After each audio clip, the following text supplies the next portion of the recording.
मूल मुद्दा ये है कि समझ के बिना ये कार्यक्रम होगा नहीं। आप नाम कुछ भी रखिए, तरीके कुछ भी अपनाइए, लेकिन स्थिति यही है कि मनुष्य जब तक धरती पर समझदार नहीं होगा वो खेती भी सही ढंग से नहीं कर पाएगा। खुशियों के एम्बेसडर में आपका स्वागत है। हम हर सप्ताह आपको मिलवाते हैं ऐसे लोगों से जिन्होंने जिंदगी के उतार चढ़ाव के बीच तलाश ली हैं खुशियाँ, समस्याओं के मूल को समझकर चल पड़े हैं समाधान की तलाश में और कर रहे हैं प्रयास सहअस्तित्व में जीने का। तो चलिए समाधान की एक ऐसी ही राह पर चलते हुए आपको लिए चलते हैं उत्तर प्रदेश के ग्राम बिहटा में स्थित कृषि तीर्थ। कृषि तीर्थ, ये कौन सा तीर्थ है? समूचे विश्व में जिस तरह से खाद्यान्न संकट के बादल गहरा रहे हैं, ऐसा तीर्थ तो हर जगह होना ही चाहिए। तो आज आपकी मुलाकात कराते हैं कृषि तीर्थ के संस्थापक, जाने माने प्रयोगधर्मी किसान पद्मश्री भारत भूषण त्यागी जी से, जो सहअस्तित्ववादी कृषि करते हुए देश के किसानों के बीच बिखेर रहे हैं खुशियाँ।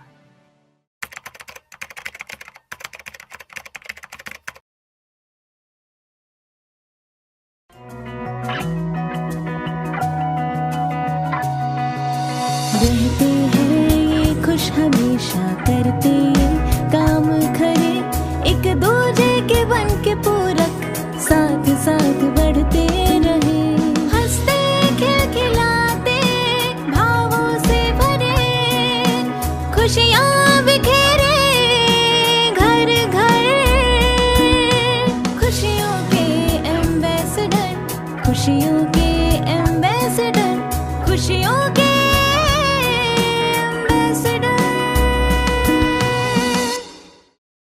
वर्तमान समय में समूचे विश्व में खाद्यान्न संकट के दो प्रमुख कारण नजर आते हैं। एक युद्ध और दूसरा ग्लोबल वार्मिंग। इन दोनों ही कारणों से कहीं खाद्यान्न का एक्सपोर्ट नहीं हो पा रहा, कहीं फसल बर्बाद हो रही तो कहीं कम। खाद्यान्न संकट के दोनों ही कारणों के मूल में है मानव की नासमझी। संसाधनों की प्रचुरता के बाद भी मानव ने संसाधनों की कमी मानकर संघर्ष को बना लिया है अपने जीने का आधार। परिणाम, मानव का मानव से युद्ध या मानव का प्रकृति से युद्ध। इन हालातों से उबरने का, इन समस्याओं का कोई तो समाधान होगा। है, समाधान है, और वो है सहअस्तित्ववादी कृषि। धरती पर समस्या का कारण समझ में कमी है।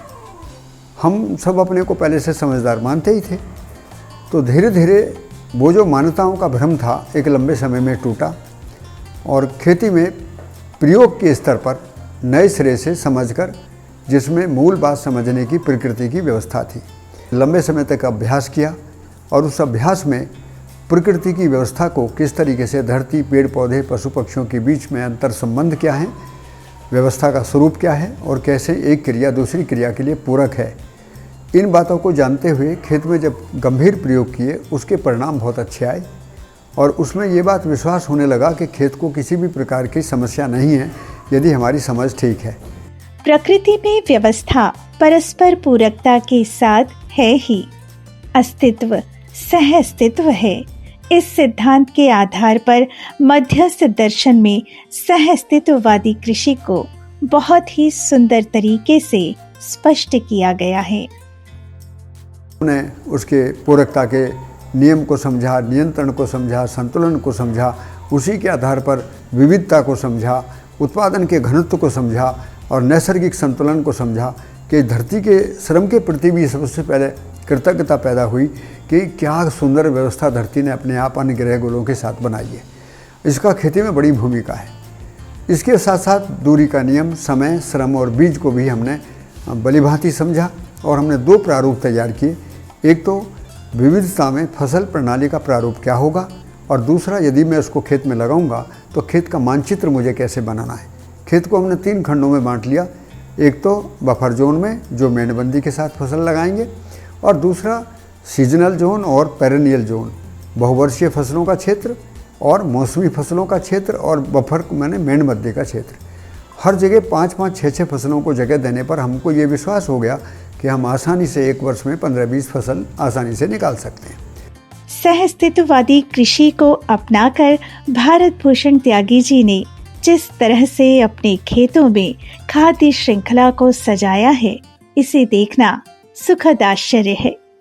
किसी भी तरह के रासायनिक खाद या केमिकल के बिना खेती करते हुए त्यागी जी खेती को लाभकारी बनाने में सफल हुए हैं। उनके खेतों को देखकर ये अनुमान सहज ही लगाया जा सकता है।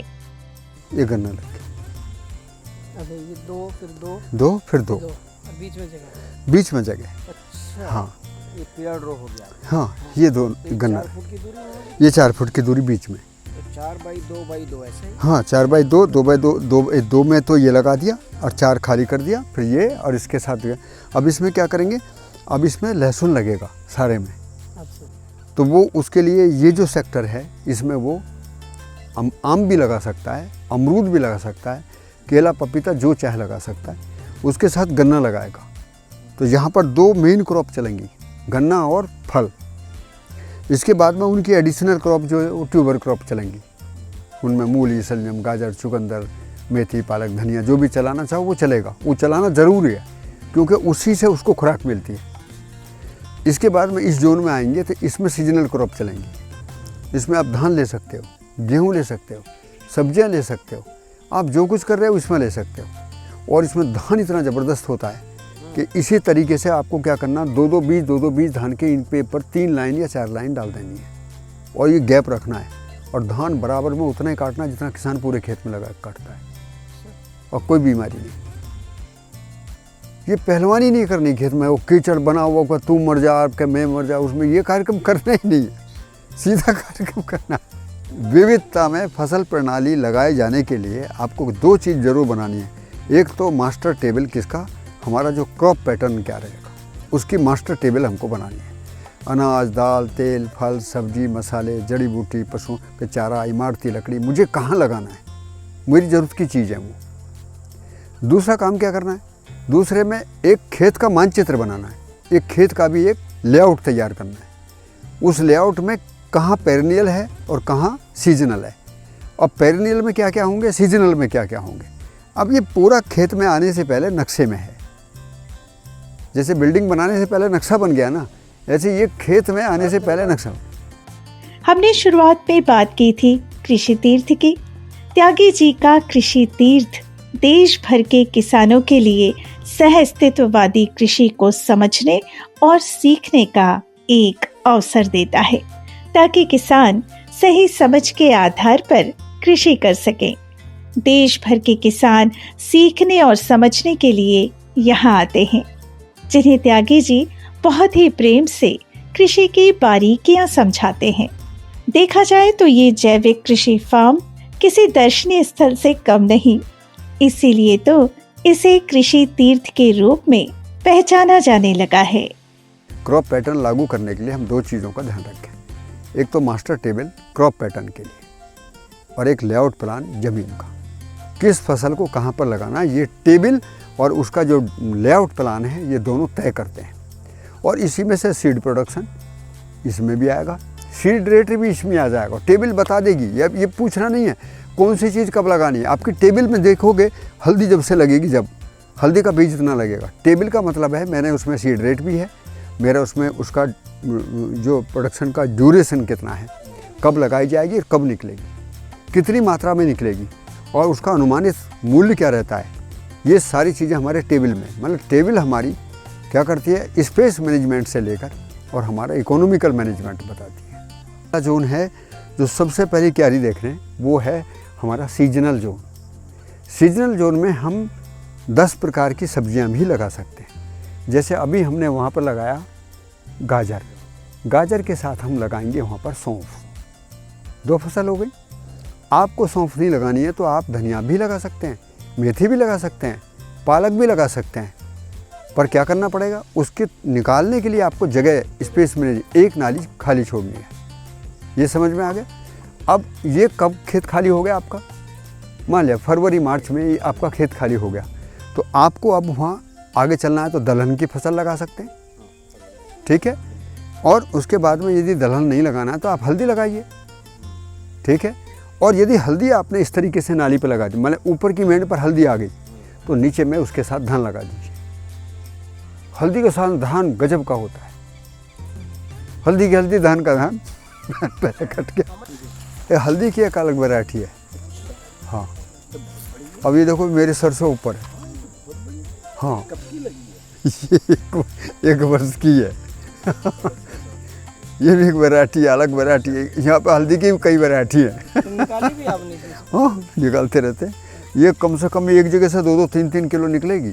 खाद डालने की आवश्यकता नहीं, जो गौशाला से गोबर के साथ भाग के आ जाता है पानी के साथ, एक दो, वो भी 1-2 पानी के साथ। 1-2 पानी से आ गया। हाँ, हो गया काम। पहली बात। दूसरी बात जो सबसे ज़्यादा मैंने हिलाने वाली है कि खाद नहीं डालते, ठीक है, समझ में आता है।